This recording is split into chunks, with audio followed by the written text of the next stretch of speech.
Mga idol at kabayan, super good news! Marcos Administration, sinorpresa tayo. 18 eroplanong mandirigma ang nakatakdang mapapapasa kamay ng Pilipinas bago matapos ang termino ni Pangulong Bongbong Marcos Jr. 6 na bagong Super Tucano at 12 bagong FA-50 Block 20 na kayang magsagawa ng aerial refueling at beyond vessel range o BVR, air-to-air missile capability. Go, go, go na para sa Pilipinas! Philippine Air Force nagpalipad ng kanilang eroplano para manmanan ang ginagawang illegal na presensya ng China Coast Guard 5901 malapit sa Zambales. Patuloy naman na hinaharang ng BRP Gabriela silang OPVA-301 ang China Coast Guard 5901 The Monster. South Korea at Amerika ipinakita ang kanilang malakas na kakayahan upang supilin ang banta ng North Korea at maging ng China.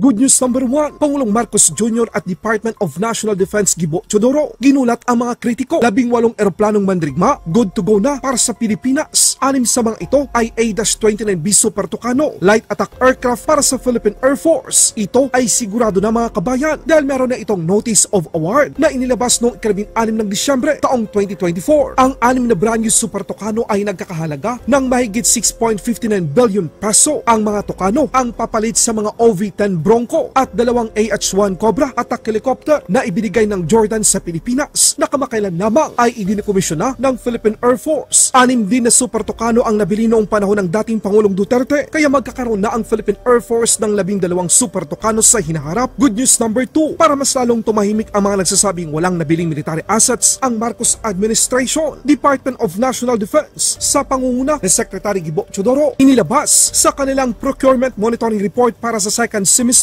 mula buwan ng Hulyo hanggang Disyembre ng taong 2024. Bibili ang bansa ng 12 brand new FA-50 fighter jets. Kasalukuyang pinaplansya ng Department of National Defense at South Korea ang term of reference dito para sa nasabing proyekto ng Philippine Air Force. Ang 12 bagong FA-50 Block 20 ay mayroon ng kakayahan na magsagawa ng aerial refueling. Ibig sabihin nito mga kabayan, pwedeng lumipad ng mas malayo sa tulong ng refueling tanker aircraft ng Amerika at ibang pangkaalyado ng Pilipinas. Pwede na itong lagyan ng sniper targeting pa. Kaya na rin itong maglunsad ng beyond visual range o BVR, air-to-air missile capability at Link 16. Matatatandaan na sa panahon ng Aquino Administration bumili ang bansa ng 12 FA-50 na kasalukuyang ginagamit ng Philippine Air Force. Ang pagkakaroon ng karagdagang FA-50 na mas moderno ay magbibigay ng karagdagang lakas sa hukbong himpapawid ng bansa. Bago matapos ang termino ng Marcos Administration, magkakaroon ng 24 na mga FA-50 ang Pilipinas. Grabe ang proyekto na gawin lang ni Pangulong Bongbong Marcos Jr. sa loob ng 6 na taon. Yan ba ang weak leader? Update naman mga kabayan sa West Philippine Sea. Kasalukuyang nakabuntot ang barko ng Pilipinas, ang BRP Gabriela silang OPVA-301 sa barko ng China, ang China Coast Guard 5901 The Monster malapit sa Zambales. Sa kauna-unang pagkakataon, ayon sa open source, nagpalipad ang Philippine Air Force ng kanilang eroplano upang magsagawa ng aerial patrol sa baybay ng Zambales. Ayon sa flight radar, isang S-211 ang ginamit ng hukbong himpapawid ng Pilipinas. Ibang balita naman, nako, Iran at Hamas bilang na ang araw nila, 5 araw na lang at opisyal nang uupo bilang bagong Pangulo ng Amerika si President Trump. Ayon kay President Trump, hindi siya nagbibiro, makakaranas ng matinding parusa ang Hamas kapag hindi nito naibalik ang mga bihag nito bago sumapit ang ika-20 ng Enero ng taong 2020. At Amerika ipinakita ang kanilang malakas na kakayahan upang supilin ang banta ng North Korea at maging ng China. A-10 Thunderbolt ng US Air Force at F-15K ng South Korea nagsagawa ng air patrol.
Okay.